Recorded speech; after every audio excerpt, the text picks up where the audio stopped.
Morrison intercepting now. Morrison off to the side, right out in front, they score! Now bouncing puck with 30 seconds. Now Battaglia brings it out in front. One timing, Taito with a great save! Now it comes on the near side. Her has it again, back to Shark with a drive that hit Looning in front. Hayes with the rebound, he scores! Bob Hayes! I don't believe I saw what I think I just saw. Unbelievable. That was an unbelievable goal by Mike Lake. Michigan setting up again on the backhand. The puck dribbles off the stick. Oh, Preston in the slot. Oh, there goes Nolan on the score. Preston. Outgo will chip it in behind the CC goal. Now it hits on a clearing pass. It's the Wolverines out for Crozier. Shooting out in front. Here's McCall. Scores and scores! And the Wolverines have won the national championship!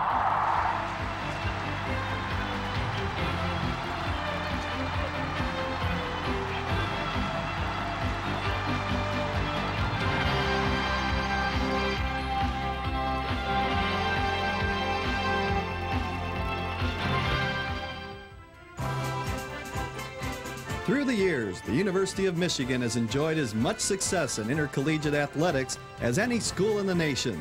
The Wolverines regularly play before 100,000 football fans in Michigan Stadium, and U of M's basketball program is one of the most recognizable teams in the country. But when the championships in the NCAA competition are totaled up, it's the Michigan hockey team that rules the nation. Having captured the 1996 national championship, the Wolverines have now won 8 NCAA titles on ice, 3 more than the next closest school. The Wolverines began playing hockey back in 1922 under Joseph Bars and won the Western Intercollegiate title just 3 seasons later. Michigan got stronger through the 30s with Edward Lowry behind the bench, but the glory days began in the 1940s when a man named Vic Heiliger took over the U of M ice hockey program. In Heiliger's 4th season at the helm, the 1947-48 campaign, Michigan defeated Dartmouth 8-4 in the NCAA championship game for the school's first national hockey title. That team was led by standout junior forward Gordon McMillan. McMillan had led U of M in scoring in each of his first 2 seasons, then amassed 30 goals and 29 assists to set a Michigan record for points during the 47-48 campaign. McMillan posted an even 60 points the following year, and the Wolverines fell to Dartmouth in the NCAA semifinals and defeated Colorado College to place 3rd in the national tournament.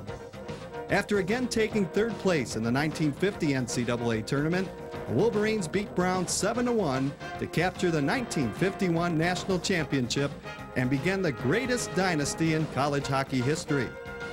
U of M went on to win 4 national titles in the next 5 years, winning the NCAA crown in 1952 and 53, then recapturing the championship trophy in 1955 and 56. Ironically, the Wolverines had to beat Colorado College in the 1952 and 1955 NCAA championship games, the same school Michigan edged in overtime to win the 1996 title. The Tigers got revenge with a 13-6 win over Michigan in the 1957 national title game. A determined young coach named Al Renfrew took over the Michigan hockey program for the start of the 1957-58 season. Renfrew won 4 letters in hockey at Michigan from 1946 through 1949 and tied with McMillan for the team scoring lead in 1947. It took 3 seasons under Renfrew for the Wolverines to reach the 500 mark, but U of M again became a winning program. Michigan took 1st place in the Big Ten in 1961, 62, and 64, a stretch that began with the arrival of an exciting young player with brilliant red hair from Regina, Saskatchewan, by the name of Gordon Berenson.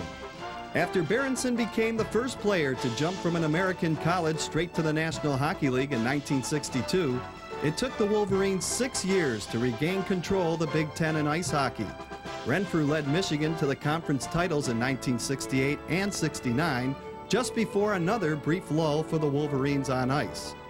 Michigan's hockey program underwent another revival in 1973, when Dan Farrell took over as coach and U of M athletic director Don Cannon converted Yost Fieldhouse to an ice arena. The U of M hockey team moved from the cramped confines of the Sports Coliseum on Hill Street to to the majestic Yost Ice Arena on State Street.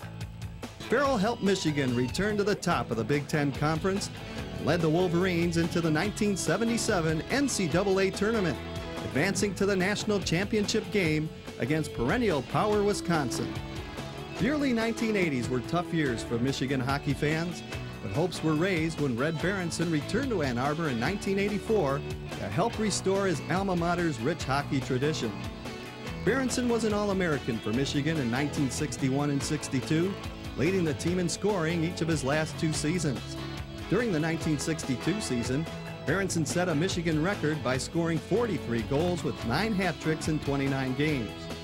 When the 62 season ended with Michigan's NCAA consolation game victory over St. Lawrence, Berenson joined the Montreal Canadiens, an unheard-of leap for a player from an American college.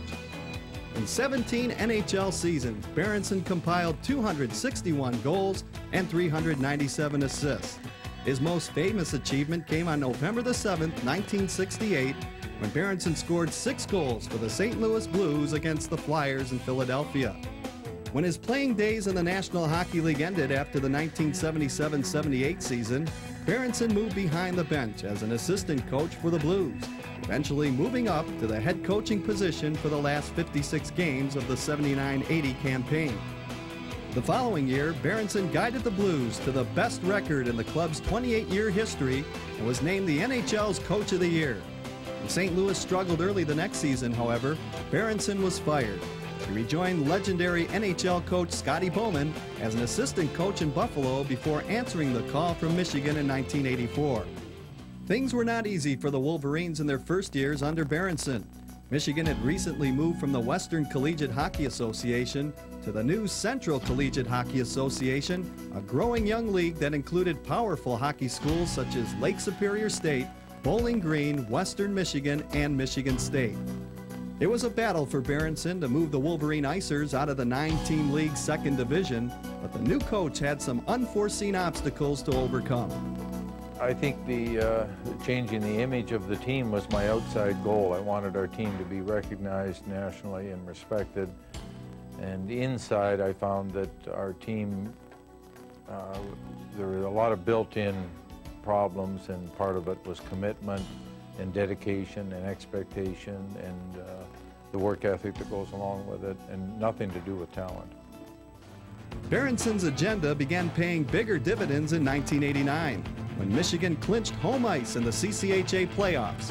The Wolverines narrowly missed the NCAA tournament in 1990, but made the 12-team field the following year and defeated Cornell in a wild 3-game series at Yost.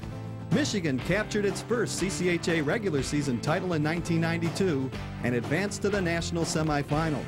While the Wolverines had reached the status of national power, college hockey's Final Four became the program's albatross. In 1993, the Wolverines built an early 2-0 lead on a powerful Maine team in the national semifinals at Milwaukee's Bradley Center. Obie Baker winner Paul Correa helped lead the Black Bears back, however, and an overtime goal by Lee Saunders propelled eventual national champion Maine into the title game and broke the Wolverines' hearts. Michigan's first CCHA playoff title came with a 3-0 win over Lake Superior in the 1994 CCHA championship game.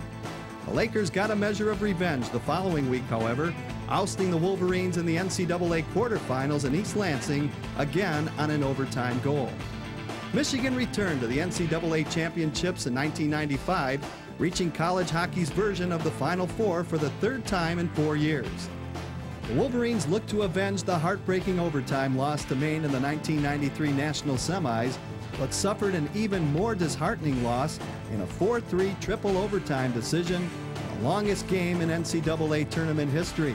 It was a defeat that would not be soon forgotten. Over the summer, we had to all think about, every morning get up and think about that loss to Maine in triple overtime, and it was just devastating. And I think that we were just determined to be successful this year, and we weren't going to be happy unless we won a national championship. The year would be a disappointment. Marty Turco, a freshman who played beyond his years against Maine, returned with a full year of experience. Magical junior Brendan Morrison, the nation's leading scorer in '95, and senior center Kevin Hilton would be looked upon to drive the offense, while senior captain Stephen Halko anchored a deep core of defensemen. This was a team that had its sights set high and knew what it took to get to the pinnacle of college hockey. Right from the beginning of the year, we were on a mission. You know, we didn't want anything to stand in our way. And, you know, we had a confidence with this team this year, but, you know, not an arrogance. We were confident in ourselves, but, you know, we didn't think we were too good. We knew every night it was going to be a battle, and we had to go out there and work hard, and everyone had to do their job, and you couldn't rely on someone else. And I think that confidence spread throughout the team, and we had confidence in one another to get the job done. The first job for the 1995-96 Michigan hockey team was to gain some revenge for the final loss of the previous season. For the first time ever, the U.S. Hockey Hall of Fame game was moved from the Hall's home in Eveleth, Minnesota, to a major arena, the Palace of Auburn Hills. And the game would feature the combatants from the 100-plus minute marathon, Maine and Michigan. Facing the Black Bears would be a good early season test for the Wolverines, who had not exactly sprinted out of the gate. Brendan Morrison would miss the season's first 6 games with a sprained knee, and Michigan had already suffered a crushing loss at home to the Western Michigan Broncos in the CCHA opener. Stephen Halko and fellow defenseman Harold Schock gave U of M 2 early leads in the rematch, but the Black Bears answered each Michigan tally. The Wolverines, however, would get their revenge. King Torrey is intercepted by Michigan's from the Ferensweg. Ferensweg at center. Right down the slot, taking it down. Great Crozier. 3-2 Michigan. Another Brian White of Maine. Shot for the point. Score Michigan. Deflected in front. We'll have to wait on this. Botterill was in front. Big number 19. The 6-3 win over Maine showed the Wolverines they didn't need Morrison to compete with the best teams in the nation and momentarily eased the pain of a triple overtime loss from the previous March. To lose like that and after so long and working so hard, it was just so disappointing that, I mean, they had a chance, you know, after that game to win the whole thing and they didn't, and we never even got that chance. So I think there was a big revenge factor in that game. After a sweep of Ferris State, the Wolverines headed for the scenic Miami University campus to meet the Redskins. Morrison took the ice for the first time in the season and showed no ill effects from his off-season injury, doling out 3 assists. The Redskins held a 3-2 lead after 40 minutes, then struck first in the third period to gain a 2-goal advantage. But Michigan would come back. Crozier scored his 6th of the season at the 7-minute mark to cut Miami's lead to 1. And defenseman Blake Sloan tied the game halfway through the period. The Wolverines got the game winner on a power play, and Marty Turco came up big in the final seconds. Morrison with a slapper in front. Oh, it's all alone. Botterill with a goal. Morrison with a big slapper. Boyle coming the other way. 20 seconds left to go. Left side working up against Halko. Boyle in the center. Loose in front, just wide. Rebound shot just wide. Oh, it's going to kick off the boards going back towards the empty net. The Thanksgiving holidays again found the Michigan hockey team on the road at the Bradley Center in Milwaukee for the College Hockey Showcase. U of M opened the weekend with a 7-3 win over Wisconsin, but would face its biggest test of the weekend the following night against the always strong Gophers of Minnesota. John Madden put U of M ahead with a first period power play goal. Minnesota notched 2 in the second period to take the lead. Eventual Hobey Baker Award winner Brian Bonin gave the Gophers a 3-1 lead at 7:38 of the third period. Minnesota goaltender Steve DeBus managed to hold on for a 3-2 Gopher victory to snap Michigan's 9-game winning streak. After splitting road games at Michigan State and Bowling Green, the Wolverines returned to the friendly confines of the Yost Ice Arena to meet Lake Superior State, a team Michigan has dominated in recent years in the regular season but struggled with in the playoffs. Warren Looning got things started right for the Wolverines, beating Laker goaltender Sean Kulik just 20 seconds into the game. Michigan added 2 more before the end of the first period to take a 3-0 lead, but the Lakers responded with 2 of their own in the second period. Sophomore Matt Hurd came up with a huge play with just over a minute left in the second period.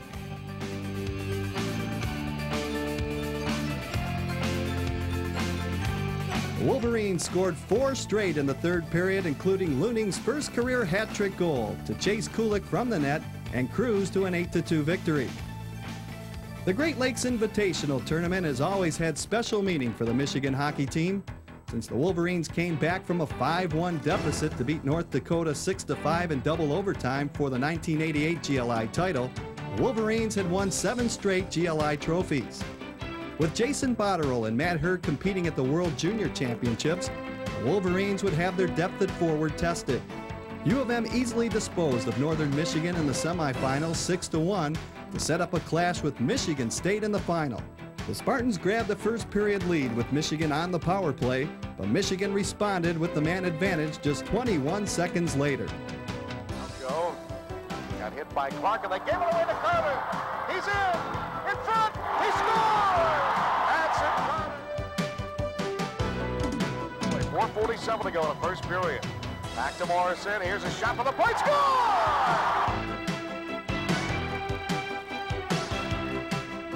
Mike Legg won a face-off to set up his own power play goal to give the Wolverines a 2-1 lead. And he won the draw, got it to Sloan, who waits, then goes cross ice.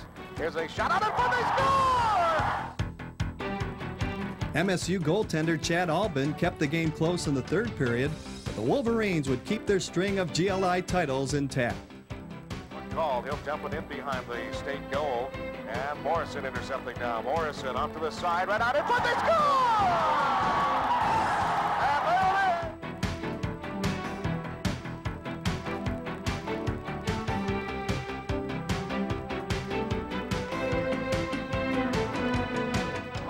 Wolverines, 5 seconds, have won their 8th straight GLI title as the horn sounds and the hockey game is over.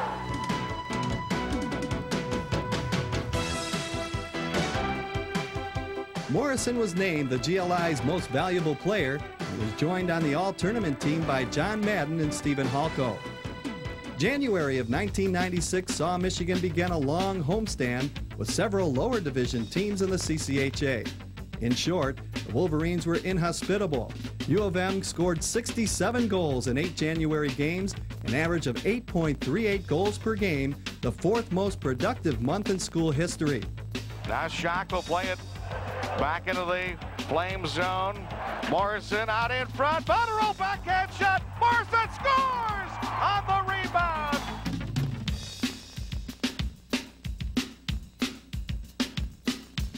Knocked it out to center. Botterill leads a rush. 4 of them into the zone. McCall fakes over to Barrett-Swing and he scores. His first goal. His first goal as a Michigan Wolverine. Botterill to the right-hand circle. Backhand shot. They score. Botterill backhand shot. It went off Kolosny.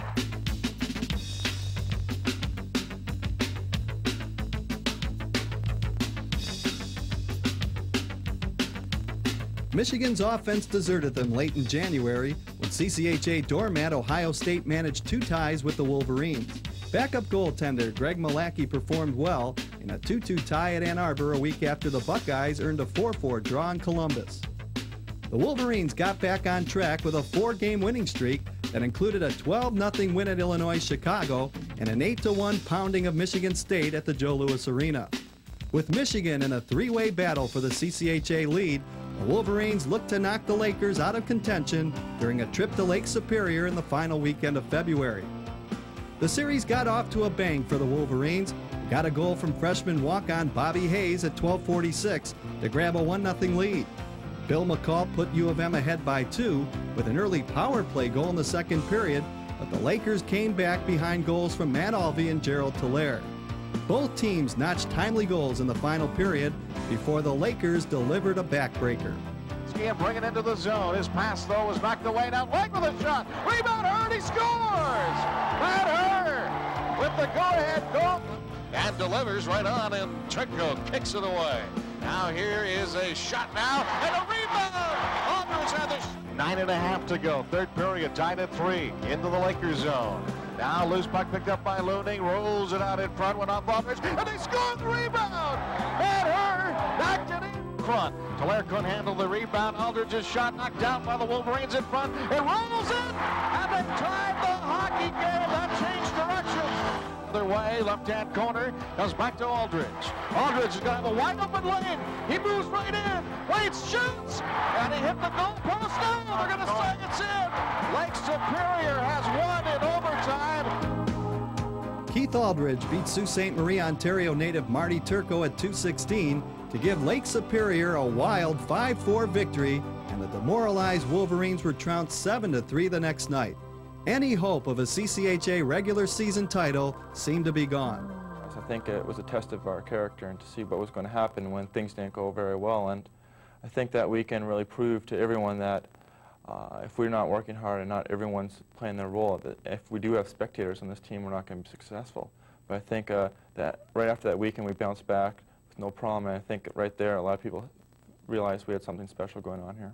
And it started with Marty Turco. Marty probably had his worst weekend, most disappointing weekend of the season, and he bounced back, and I believe with a shutout the next game, and that was a good sign for our team.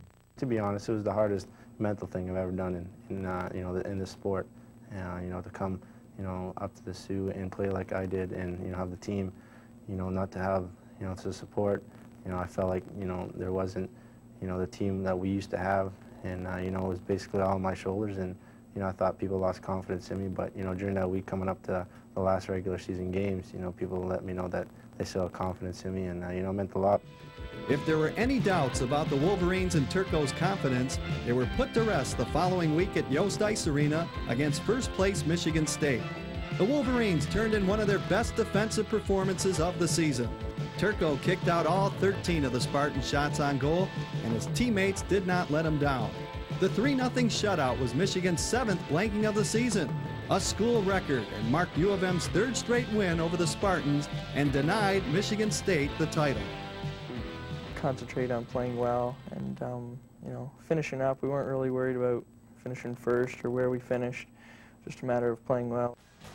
On the final night of the regular season, the Wolverines looked to grab a share of the title they thought they had lost a week earlier at Lake Superior. Tying up Looning. And now here's a shot and it scores! Boy, they're gonna complain about it. Out at center, big Botterill. Into the zone, around Perot, off to the circle, out in front, they score! Looning. The Wolverines added 2 more in the second period to race to a 6-2 lead. Bowling Green fought back with 3 late goals, but the Wolverines hung on for a 7-5 win and a share of their 4th regular season conference title in 5 years. By sweeping Miami in 2 straight games in the first round of the CCHA playoffs, Michigan advanced to the CCHA championships at Joe Louis Arena in Detroit for the 7th straight year. In the semifinals, the Wolverines again met Michigan State, a team that had stumbled late in the regular season and had to go the distance to win their best-of-3 series with Ferris State a week earlier. Michigan was moving and the Spartans were struggling. Clark tied up in the corner. Hurst steps in to take the puck away. Hilton trying to jam it home. And Allen trying to get on top of the puck. It's loose. Here's how he scores! And Kevin Hilton has given Michigan a 1-0 lead. Asakana will play it up on the right side. Now Morrison on the board pass to Botterill. Botterill trying to go around Kozakowski in front. Shoot, score! What a big play by Jason Botterill, using the size and went around Kozakowski, and bango, 2-1 there. Now here's York again. They fake it. Barron's back to York. Shot. Turco save. Rebound. What? Turco knocked that away. And Madden grabs the puck and skates it out center ice. Big saves by Marty Turco, and here's Hayes over the line. Hayes going over the Madden in. He scores! A short-handed goal. Great play, Hayes, and Madden coming back after 2 great saves by Marty Turco. Now McCall again, back to Leg, inside. He goes to McCall in front. He scores! What a pretty play. Nice setup by Leg. Stephen Halko scored early in the second period, and John Madden notched his 2nd of the game in the final 3 minutes to power U of M to a 6-2 victory. And now there's 4 seconds, and that's all she wrote, folks. The Michigan Wolverines have defeated the Spartans 6-2, and they'll go to the finals, the CCHA finals, against the Lakers of Lake Superior State. The Wolverines' opponent in the CCHA title game would be Lake Superior, the same team Michigan had tied for the regular season championship. Warren Looning got Michigan on the board first, but Matt Alvey tied it up on a great effort from the face-off circle. As in the first game at Sault Ste. Marie, Michigan grabbed an early 2-goal lead. They go low to Plastic, out in front, and it'll flip back to Aldridge. Knocked away by John Mann. He goes on a breakaway. John Mann goes right in front, shoots, score! Short-handed goal! And it's 2-1, Michigan. Here's Morrison on the attack. Morrison, Botterill, McCall over the line. There's Botterill in front, score! Jason Botterill right through the wickets, 3-1. But the Lakers would not go away. Sean Thaler converted on a 5-on-3 power play just 53 seconds into the second period to trim the U of M lead to a single goal. Michigan appeared to gain momentum early in the third period when Brian Foose drew a major penalty for checking from behind, but the Lakers got another big goal from Brian Felsner. Here's Morrison's drive. That was deflected. Now it comes off to the circle, and Felsner will pick up the puck. Out center ice he comes. One-on-one with Morrison. Over the line, goes around Morrison and scores! What a great play by Felsner. The Wolverines were not about to allow a repeat of the disappointment at Lake Superior 3 weeks earlier. And it was a freshman walk-on who provided the Wolverines with one of the season's most dramatic moments. Now it comes on the near side. Herr has it again. Back to Shark with a drive. That hit Looning in front. Hayes with the rebound. He scored! Hayes!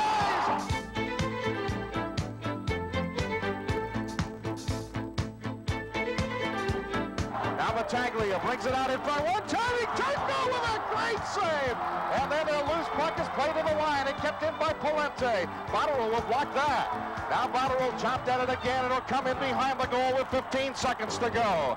Now it comes up boards and out center ice with 12 seconds to go. And the Lakers got to come out of the zone. Now there's 10 seconds as they send it to the line. And John Mann will roll it down the ice. So there's 5 seconds. Now there's 4 seconds. 3. And the Wolverines have won the CCHA championship.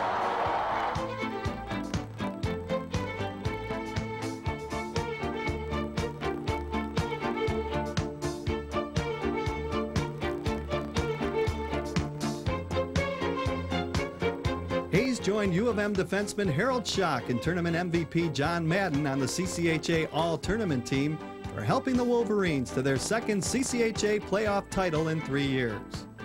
We were peaking at the right time, and I think it also was a good experience because a lot of players played really well. Bobby Hayes played well, Greg Crozier, like our freshmen were stepping up. So it wasn't just the top line players like Brendan Morrison or Kevin Hilton, carrying the team. Everyone was contributing, and I think it was a good team effort. Michigan's run to the CCHA championship helped the Wolverines earn the #2 seed in the NCAA West Regional held at Michigan State University's Munn Ice Arena. In the national quarterfinals, U of M would have a rematch with Minnesota, the region's #3 seed and the first team ever to win 3 straight WCHA tournament titles. Even though the Gophers had beaten Michigan earlier in the season, goaltender Marty Turco was self-assured entering his second NCAA tournament. I went into this year's NCAAs with, nothing on my mind but playing well and consistently, and keep my confidence where I should have it at. And I think I was a lot better at doing that this year and not letting any distractions get to me. And I thought my game was where it should have been, where it wasn't all year. But I think we did a good job overall. Turco's confidence was tested early when Nick Checo's diving shorthanded goal put the Gophers ahead. But the Wolverines got the tying goal on a power play less than 6 minutes later. This is a big moment for Michigan. Morrison and Bonham hook up on that faceoff. Here's Halko. This is Morrison. Kicked away in front. Quick shot in the goal. Beautifully done. Just like that, McCall with the goal. With the Wolverines shorthanded late in the first period, Minnesota regained the lead after a scramble in front of Turco. The Gophers now that penalty, less than a minute remaining, 52 seconds. Treble, he'll shoot. Moser, another save made. The red light is on. The red light is on. Somehow it got in. They outshot us something like 11-3 in the first period, and were dominating the game, but Marty kept us in the game. In the Minnesota game, they came out, house on fire, and I don't think we knew what was going on for the first 10 minutes, and I just try to hold my ground, and I can't provide any offensive spark. I was just trying to hold the fort as long as I could, and I got a couple lucky breaks, diving around, making saves. After being badly outplayed in the first 20 minutes, Michigan needed a shot in the arm. Minnesota took an early penalty in the second period, setting the stage for one of the most memorable goals in college hockey history. Get it out. LaFleur drags him down. Nothing called, and Michigan still scrambling. It's a goal. Michigan finally somehow got it in the net to tie the game. I don't believe I saw what I think I just saw, but that puck, the shot came from behind the net. It looked like it, yes. Coach, after practice one day, he said, you know, why don't you give that a try sometime? So that motivated me to, you know, maybe this might work if I keep working at it. And just the chance was there in Minnesota. I didn't think about doing it or think about, you know, the time of the game when it was important. It just sort of, it hit me as I turned around and no one was on me. It just clicked in to do it. And watch this. Oh, he just reaches around, stuffs it in the top. Put it in. Unbelievable. That was an unbelievable goal by Mike Lake. Look at Lake hold that thing and put it up in the corner. That's something you do in practice. There will not be a highlight reel in the world that goal isn't on somewhere. At the time, it was something I needed to do something. I wasn't playing that well in that game. I was playing terrible. I wasn't putting, you know, forth the effort at all, and I needed something to get me going, like a big hit or a goal or just something, a helper. With the momentum on Michigan's side, Warren Looning converted a more conventional goal to put the Wolverines on top. Now Morrison. From in front, Morrison straight in, deflected out in front, rebound and score! Right at the feet of Warren Lewing. It dropped right at his feet. He turned, he had the open net, and he buried it. The Wolverines' recent disasters in the NCAA tournament might have returned to the minds of Michigan fans in the third period when the Gophers got the tying goal. Rockland with it. To center ice it goes. Hankinson cranks it up and scores! The game is tied!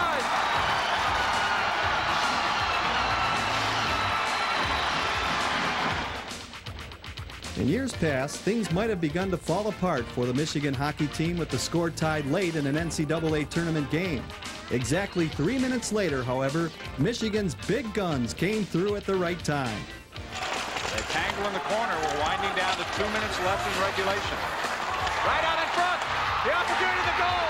Michigan gets the goal. McCullough for the goal, and they have the lead again.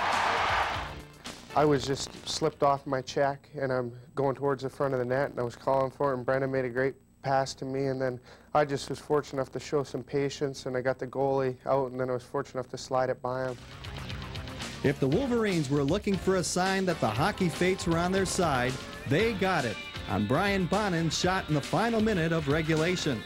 Mosher battling in this near corner. Michigan controlling. Back to center ice. Crowley with it. Tries to start up and can't. Now Bonnet with Rasmussen. They've got some numbers. There's a shot. Knocked down in front. Rebound. Just wide. That one almost went in. 10 seconds to play. Michigan wins the faceoff. Into the corner. Trying to clear it out. Burke kept it alive. Looning will wrap it around. And Michigan is going to win.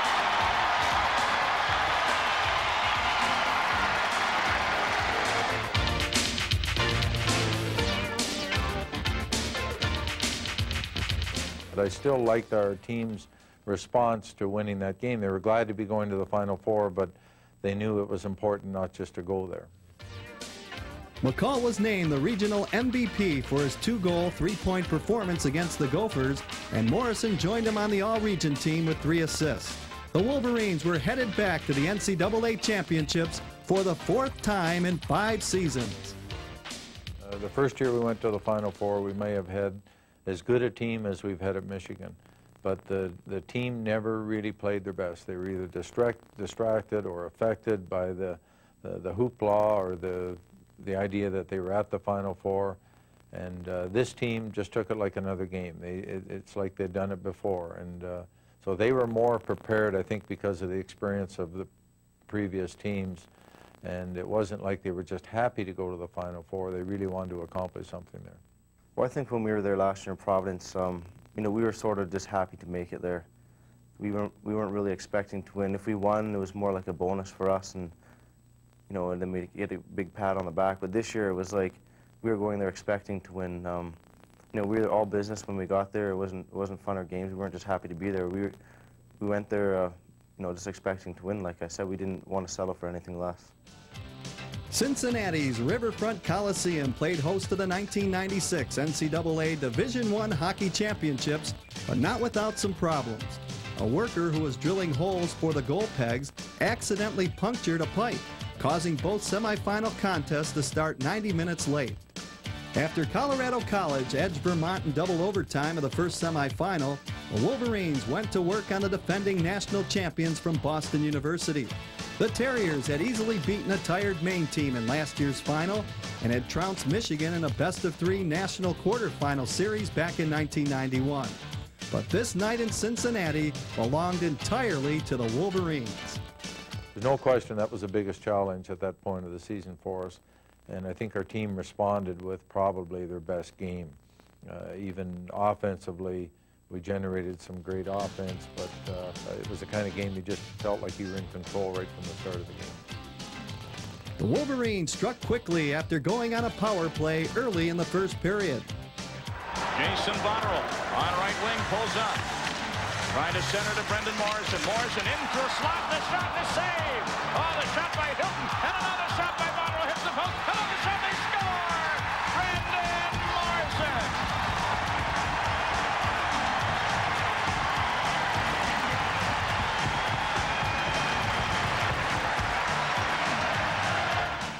Michigan got another goal just 40 seconds later when an unlikely freshman found the back of the net. Now it's looming again. Coleman takes him out of the play. Michigan setting up again on the backhand. The puck dribbles off the stick of Preskin. Preskin in the slot. Oh, there goes Norman on the score. Preskin!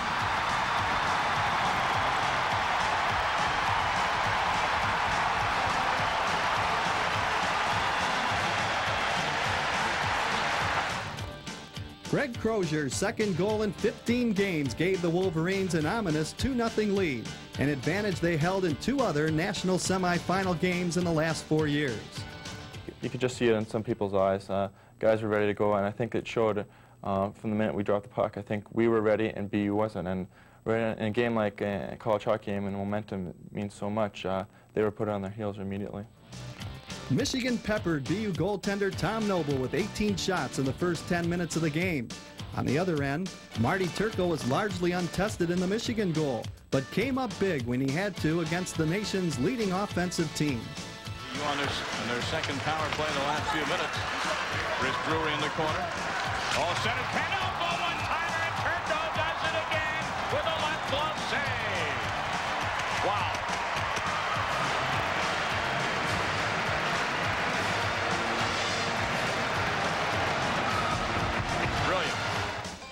The first period goals were all that Turco would need as he kicked out all 17 Boston University shots in helping the Wolverines overcome the game that had been their finale in 3 of the previous 4 seasons. 5 seconds left. Michigan and Colorado College for the title on Saturday. That'll be a new national champion. Defending champion BU. Beaten by Michigan. And shut out for the first time since '91, and they bomb Marty Turco.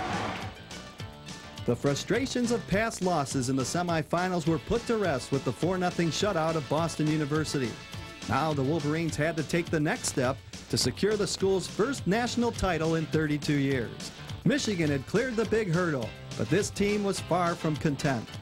There wasn't a lot of jubilation after the BU game, and that, like I say, had been a great game, but there was a focus there. There was an underlying current that we still have a bigger game ahead of us, and that's the feeling you have to have.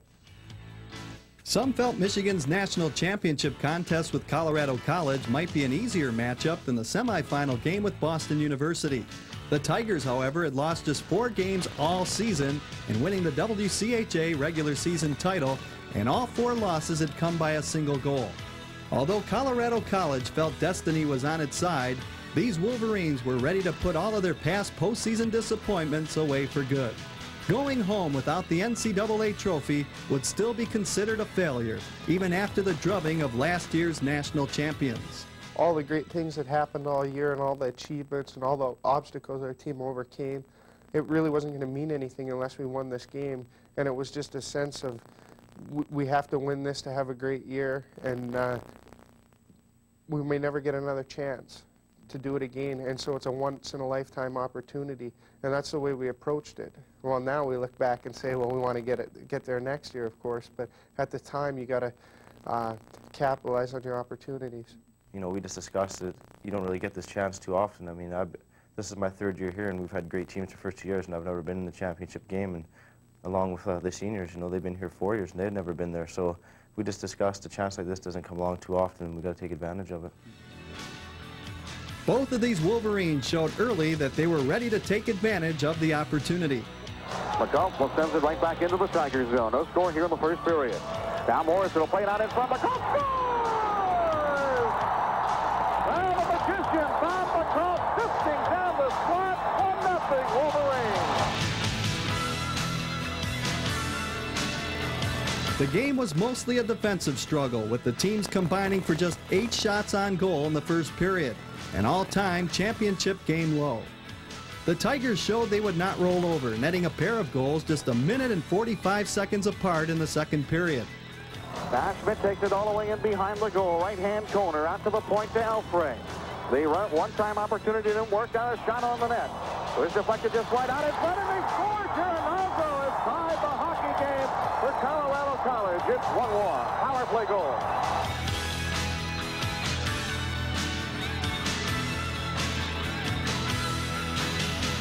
Down the corner, it goes to Gironaldo again, behind the net. There's Schmidt out in front, Turco with a great save, and they score the rebound.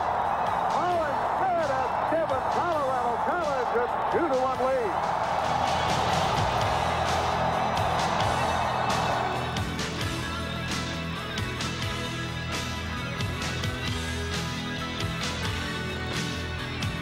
Colorado College had the lead and the momentum, but Michigan's sophomore goaltender kept his team in the game when they needed him most. That's McNeil over the line. Fed feeds it into Relico. Oh, what a great save by Turco! He just grabbed that out of thin air, face off in the Michigan zone. Michigan came out with more jump in the final period, 20 minutes away from their ultimate goal of a national championship, but still trailing in the game. With a man advantage, it was once again Mike Legg who was Johnny on the spot with a huge game-tying goal. Now here's Shock from the point, firing, knocked down in front, loose puck. Back to Shock again, over to Elko. He fakes the shot, moves in, out in front. They score! Mike Legg outside the hockey game.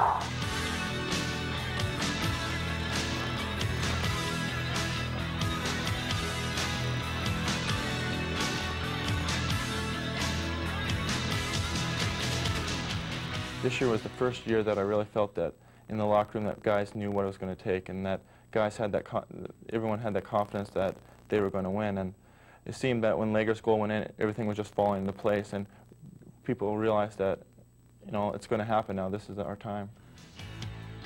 Colorado College goaltender Ryan Bach and U of M's Marty Turco both shut the door on their opponents for the last 13 minutes of regulation. Turco got another big break when the Tigers' Eric Rude drew iron with a vicious slap shot in the final minutes of regulation. Ron comes back to the point. They're going to let Rude walk right in and shoot. Hit the goal post. He hit the post. Now Swanson with the puck on the left-hand point. He's going to move right in, and he shot it wide. There would be no triple overtime disappointment this time around for the Wolverines. Finally, it was Michigan's opponent that got the last unfortunate post shot. With the national title on the line, the country's premier junior and the Wolverines' leading scorer would make no mistake. Alko from the point. Alko will chip it in behind the CC goal. Now it hits on a clearing pass. It's the Wolverines out for Crozier. Shooting out in front. Here's McCall. Scores and scores! And the Wolverines have won the national championship.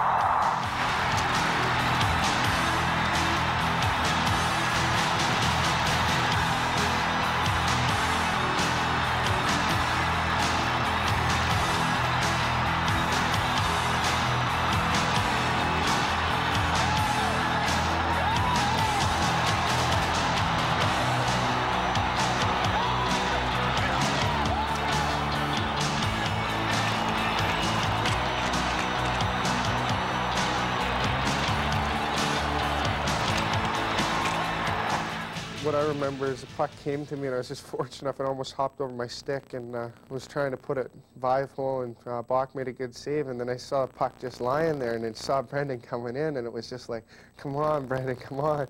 And of course, he made no mistake, and then we just all celebrated. Then at that time I was knocked down, so I didn't see where his shot went, or I didn't know what happened, but when I got up again I saw Billy Muckle had a back door, and I thought the game was going to end right there, but I just figured I might as well go to the net in case anything happens, and I got away from the checker, and Bach was down and out. The rebound came right to me, and I had a wide open net.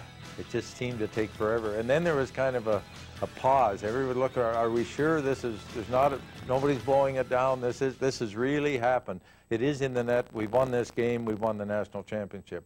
I think we all delayed just a split second to make sure this really happened, and it was great. Michigan's 8th national title came 32 years after its 7th one, an unusually long drought for U of M Icers.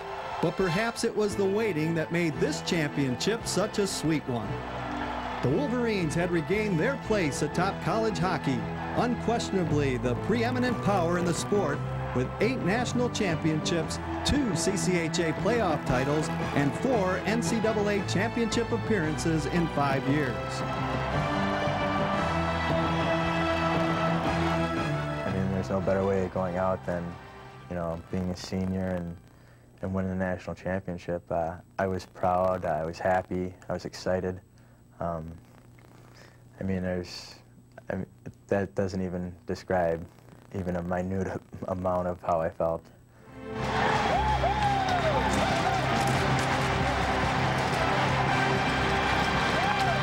Such relief, like for all the teams and all the players that had never won, and all the great players, the great teams that have been here, and we were fortunate enough to get it done, and we all came together as one, and not one player was any more important than the other. We all had significant roles, and we all just did those roles to the best of our abilities, and we were fortunate that that was good enough.